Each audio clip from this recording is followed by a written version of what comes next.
Okay, so here's some more of that kind of epidemiology stuff that tends to show up on tests, but probably you won't need to memorize for the NCLEX. I mean, in terms of, who's higher risk for this or for that. I think it's enough to know, especially if you're writing the Canadian NCLEX, that if you see in a test question anything related to Indigenous Canadians, just remember what I said earlier, higher risk. Not just higher risk for diabetes, although they're very high risk for diabetes, but all kinds of other things as well. And remember how that kind of relates to those social determinants of health. I'm still learning how to use this kind of pencil system I've gotten now, so sorry it's a little bit messy. We'll get it. We'll get the hang of it eventually. So risk factors. Basically, we're talking the same things we talked about: hypertension, coronary artery disease, all of those, same. One of the bigger things is, or something that's a little bit different than the others. If you look here, you've got, obesity, hypertension, high cholesterol, age as you get older, right? If you have a history of gestational diabetes, we talked about, it's genetic, it's polygenetic. These are really the two kind of ones that we haven't necessarily talked about in other units. This polycystic ovarian syndrome with acanthos nigricans, which is just like a skin like condition that comes along with PCOS, and then schizophrenia, but it's not because of the schizophrenia, it's more related to the antipsychotics, and that's because many of those antipsychotics cause very severe and very fast weight gain, and then you just kind of go and you have all the rest of those problems we talked about earlier. So Indigenous people, again, 3 to 5 times more likely to develop type 2 diabetes. On reserves, for anybody over 45, I think 25% or something of people who are over 45 and live on a reserve have type 2 diabetes. It's actually among the highest in the entire world. And then what you end up with is, a large portion of Canadians with diabetes can't really adhere to the prescribed treatments because of out-of-pocket expenses. It's not as bad as it is in the States, where you have to pay for insulin often, and if you don't have the money, that's it. But there are other expenses that are incurred, especially if you live in a rural place and you've got to travel for treatment and so on. There's a high relationship between diabetes and mental health disorders. About 30% of people with diabetes also have clinical depression. And then it's really interesting that people with diagnosed clinical depression are 60% more likely to develop diabetes. And I think it just has to do with all of these factors coming into play, right? So you just have a higher risk when you have more of these things going on than just one or two, I guess is what I'm trying to say. So for this test, remember these two things: the schizophrenia, but that's usually about the antipsychotics, and the PCOS, it's usually when they also have that acanthos, nigricans, which is this kind of like a light brown or black pigmentation that's on the back and neck and around, like under the arms and stuff. If you just kind of remember, when you see nigricans, or it's usually referring to something black or brown. And so if you see that and you see black or brown in one of the test answers, probably that's they're probably related. This one is back, neck, and axilla. So let's go on and talk a little bit about screening for diabetes. So this was on the slides that I was given. I find it a little bit confusing, to be honest. Like, it's just a lot of information. Really what you need to know is that somebody who is younger than 40 and they're a low risk, meaning they don't have these kind of high risk first degree relative with diabetes, or they're not one of these high populations or low non-white low socioeconomic status. They don't have a history of gestational, they don't have cardiovascular risk factors and organ damage. We don't see anything like that. When they're less than 40 years old, no screen indicated. If you're younger than 40 but you have some of these risks, you're going to go every 3 years. Over 40, whether you have these or not, you're going to go every 3 years. So, I mean, some of these are saying, if you look here, very high risk populations, we're screening every 6 to 12 months. For example, if you're pre-diabetic or pre-pre-diabetic, meaning you have all of these risk factors, you're obese, you know, you've got all this stuff going on, and you're, say, 52 years old, because age plays into it a lot, right? The older you get, the more pancreatic cell the B cell destruction is happening. If you are a very high risk, meaning you have a lot of these, and you're over 40, you're going to go something like every 6 to 12 months, which seems like a lot, but it makes sense. If you're obese, you have PCOS, you have cardiovascular risk factors, and you're 45 years old, you really should be screening for diabetes every year. And we'll talk about how we do that screening. I just need to slide over and find the page where I... Okay, so there's a few different ways that they will do diagnostic testing for not just diabetes, but just for high high glucose. So the main one that we do at work would be your capillary blood glucose, or your CBG, the little finger prick that we're doing. So here we have a fasting serum glucose level, and you will see FPG, or usually they'll break it down in a test so you know what you're talking about.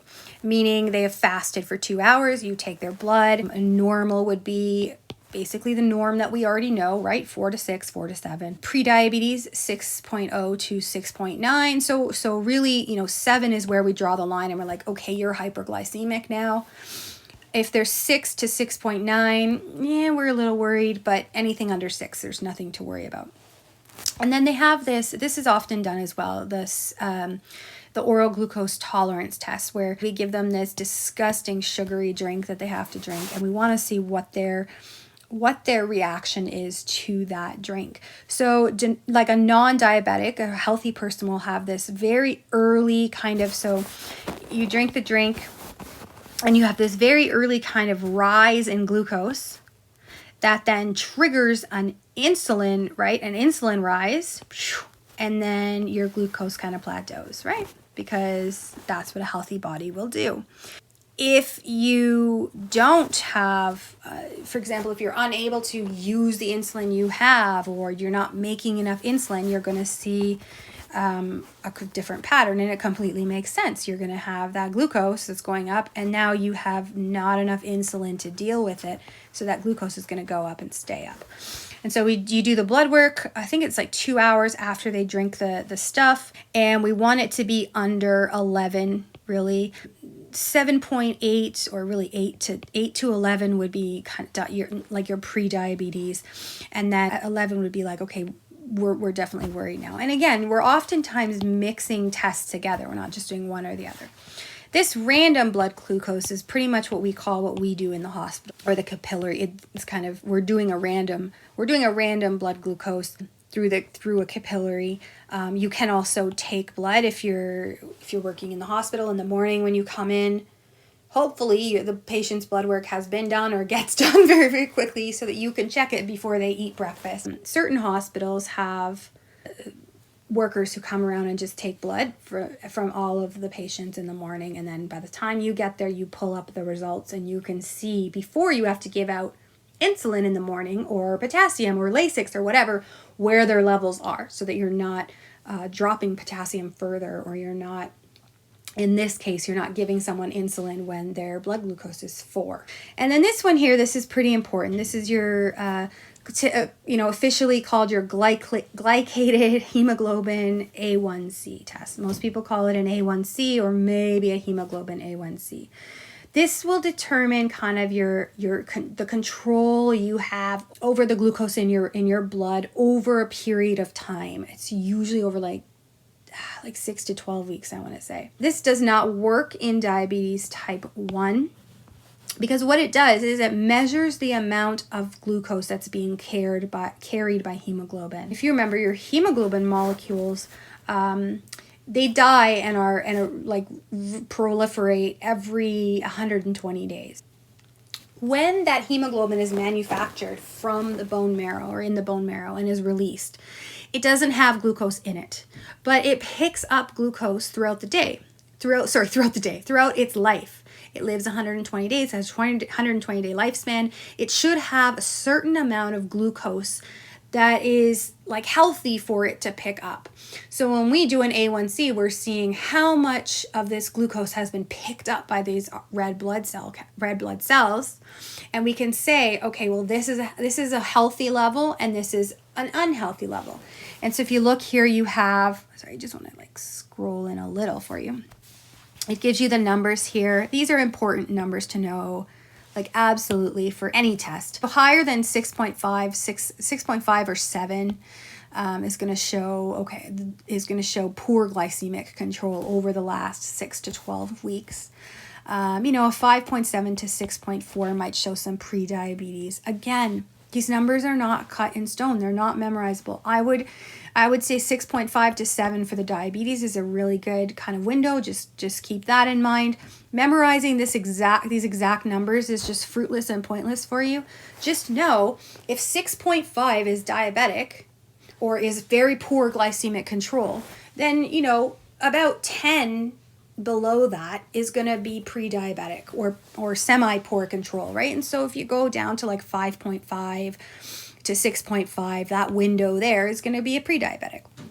Don't bother memorizing those exact numbers. You're just going to exhaust yourself, and it's not going to be useful for you at any point either. So I do have this little kind of arrow doohickey here, just to it kind of goes with both this diagnostic testing section and this progression of the disease that we looked at earlier. It just shows, I just find it it's a nice visual for me. So you're in the normal zone here if you do your fasting blood glucose, which sometimes is FPG for plasma glucose, and sometimes it's FBG for blood glucose. It doesn't really matter. As long as it's less than 6.1, you're good to go. Less than 7.8 with the OGTT. This is the one where you drink the really disgusting sugar drink first. And then when we start seeing this like pre-diabetes or impaired glucose tolerance, by the way, when you see pre-diabetes and impaired glucose tolerance, is the same thing. It's just a different way of saying the same thing. It's pre-diabetes or an impairment in glucose tolerance, meaning there's something wrong, but you're not diabetic yet. It's pre-diabetes, right? So just don't get thrown off by those two things. It's the same thing. And that would be, again, the numbers are here. They're the same numbers, but I just put them over here. And then, this is where we want to act. We want to do something to either to reverse the pattern or to keep the person at the level they're at. Because if we don't want them getting any worse, when they get over 7 in a fasting or over 11 in the OGTT, now we're at very, very high risk for some of the microvascular and macrovascular symptoms that come along. Most of the time, those are fairly long term, but if you look over where we talked about before, they begin. Here you've got these are your microvascular kind of side effects and your cardiovascular side. They begin quite early. Like this is all, just at the end of pre-diabetes, the microvascular and the macrovascular or cardiovascular becomes a little earlier. So you actually might have some damage already done here. So we need to just not let it go any further than it has.